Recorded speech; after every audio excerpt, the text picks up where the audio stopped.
Hey guys, how you doing? I hope you're doing well, and I just want to say thank you for clicking onto this video. This is what Tulka Media, and we're bringing you just 2 cents on some of the topics of the day, and sometimes just my thoughts, man, just my thoughts. Like this video is just about my thoughts, you know. Colonialism, taxation system, and poverty in Africa. One thing I've realized, guys, from Cape Town to Cairo, we, after becoming independent, to me, or to most people who think, and let me know if you disagree, all these constitutions were written constitutions across Africa, but what happened with them was they adopted whatever was there. They never changed anything.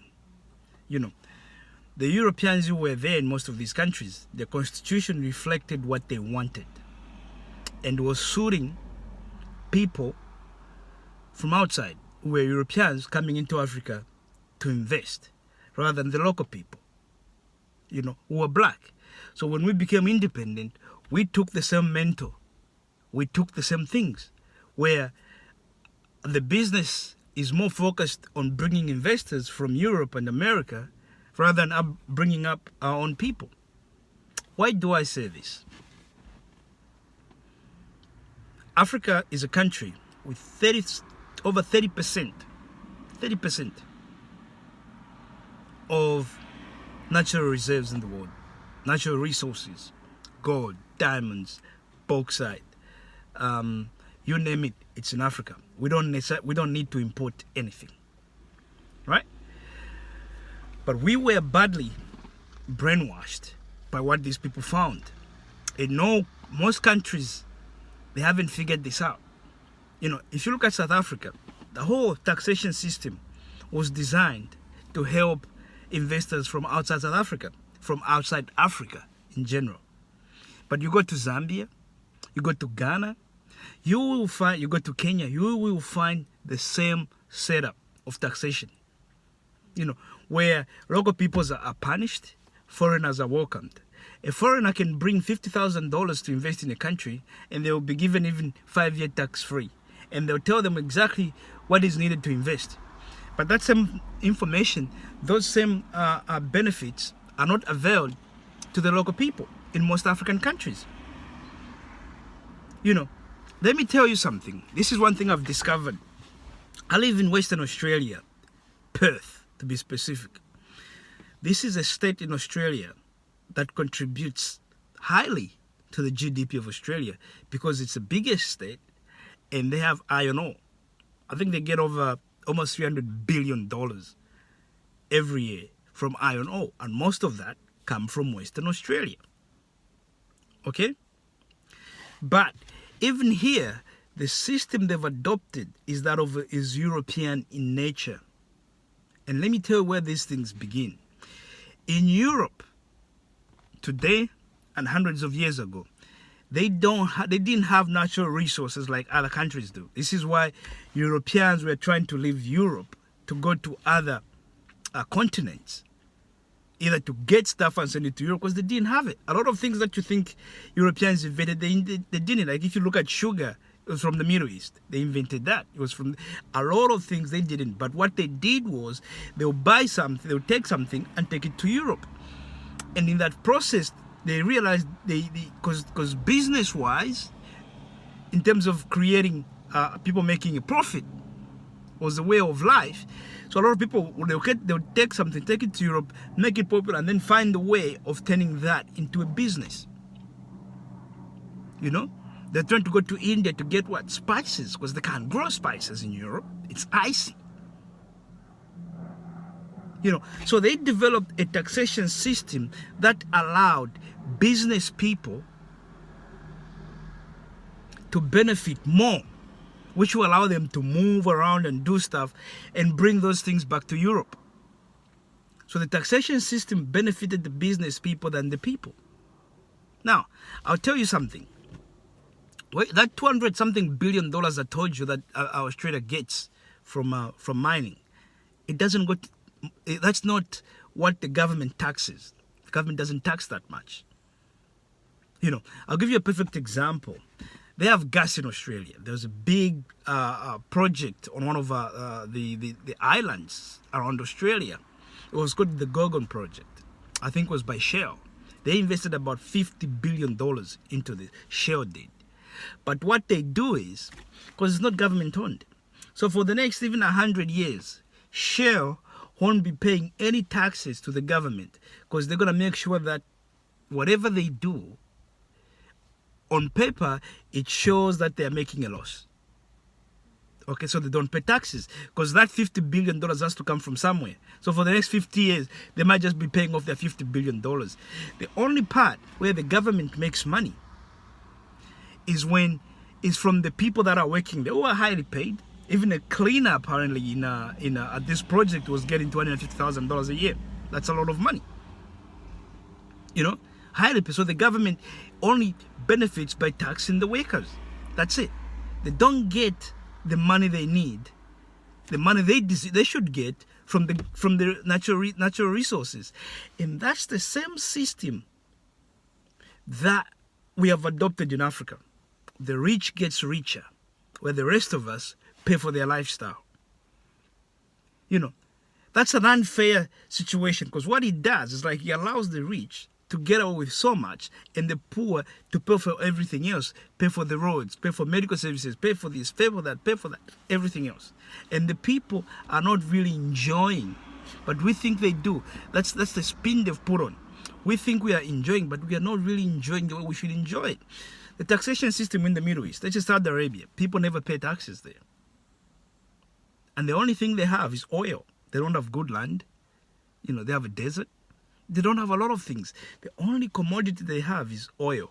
But even from that, they've managed to create one of the biggest companies in the world, Saudi Aramco.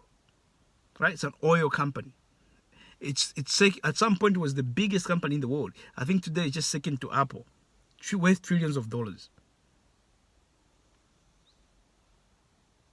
Worth trillions of dollars.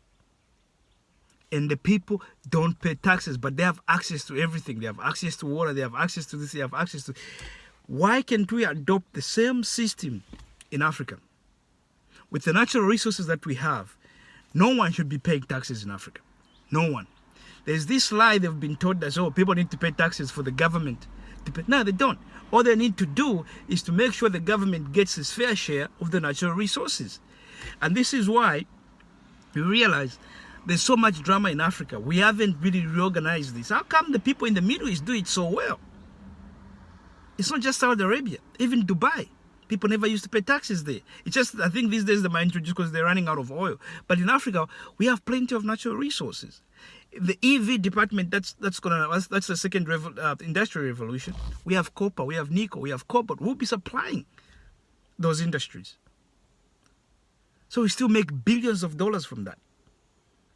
But we're still expecting our people who are underpaid to be paying taxes.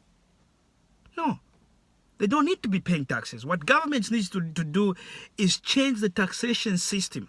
I'll give you an example. In Ghana, they just introduced the e-levy. But the amount of money they'll be getting from that, if they closed all the loopholes that allows these rich people, like I said, because it's designed for investors to come from Western countries, to rip us off and take all the profits to go back, and we support that. And African governments support that. They think it's the way Europe developed. It's not. Why don't we look to the Middle East, how they developed? So if Ghana can actually close the loopholes that's in the taxation system, Ghanaian shouldn't be paying e-levy. They shouldn't be paying e-levy. All they need to do is close the loopholes in there. The taxation system in Africa is just terrible. We need to sit down, governments need to sit down and look at things and say, how do we change this to suit us? We don't even need all these investors from outside Africa. Ghana, I'll give an example of Ghana. Nigeria, even more. 16% of GDP is contributed by 8% of people, of Ghanaians in the diaspora. 8%, contributing 16% of the GDP through their remittances. Remittances adds up to about $5 billion every year from the diaspora to Ghana, building houses, creating jobs, helping out their relatives, again, creating jobs. Because if you send $100 every month to your brother to help him up with living, that $100 they're going to have to buy groceries, buy this, buy that, buy that. What's that doing? It's helping out the people that sell stuff. $5 billion is sent. And yet, if a diaspora goes there, try to do something, it becomes a problem. And these are Ghanaians. They can't even vote. They don't have, it's not set up proper. And that's the same problem across Africa. I think Cote d'Ivoire and Ivory Coast, they've done something where they've involved their diaspora a lot more in politics, which is just brilliant. That's what we need. We need to start making these changes, not to just copycat everything Europe does and thinking that's the right way. It's the right way for them. It's not the right way for us. When are we going to wake up and start doing things for us? Most of the things that we export, raw materials, it was designed to rip us off and benefit the people from abroad. We need to change our mindset and realize this is our things. We need to rearrange. We need to look at everything that was left from colonial times and change it. Because if we stick to it, that's how they are controlling us. That's why their mindset, it's still crazy. That's why we are not moving forward, because we are still following the things they set up. The sad side of this is that, let's say something happened. It's the point I wanted to make, but I'm going to make another video about this. I strongly believe if England was to say they're going to, if Ukraine attacks, if Russia takes Ukraine back, and then 2 years from now, England says we're going to have to take Ghana back, most Ghanaians would even fight for England. All England needs to do is to tell them that, oh, if you fight for us, we'll bring you to the UK. And you're going to have these kids killing their own people. Because we don't have faith. We haven't created something that's for us. We haven't created a history, an education system that teaches about our history and empowers us. We haven't done that. So don't be surprised when these things happen. Because I tell you what, Russia takes Ukraine, and I'm not into this Russia-NATO stuff. I don't like NATO. There's more reason for Putin to attack Ukraine than there was for America to attack Iraq. So, but what I'm saying is, if that happens, it might inspire other countries to start taking back their colonies, and we'll be in trouble, because a lot of Africans want to go to Europe. They'll be willing to kill their own people to go to Europe, because what we've done, we've just done copy and paste exactly what the Europeans did, and in the process, we've been brainwashing ourselves to believe that the European way of doing things is the right way to do things. Let's look to the Middle East. Let's look to Asia. And look how our friends tried to refrain from how things was done by Europeans and decided to design things that works for them and it's benefited them. I know Africans like to say it's a miracle. Nah, miracles don't happen like that. You have to work hard and you have to plan. Asian miracle, the Chinese miracle. Nah. They were not praying like our people are doing, praying for miracles to happen. They'll give these pastors thousands and thousands, millions and millions of dollars. These guys are buying private jets, Gulfstream and all that stuff. Why should you give them that money and then you go home to pray for a job? When what you should be doing is buying shares in local companies and helping out each other, putting that money together to create companies that employ people. Then you don't have to pray for work. And then you can just go and give your offerings or whatever you're doing. I'm not saying you don't have to pray to anybody. If you want to pray to something, pray. But then it will make sense to just go there and give offerings to help out the church, instead of going there to give offering and then you go home and pray for work. That's the wrong way to go about it. It's the reason why we are where we are. We need to look to review the constitutions. We need to review the taxation system. The taxation system needs to start benefiting local people. We should be able to be getting houses, mortgages in Africa for 1% interest.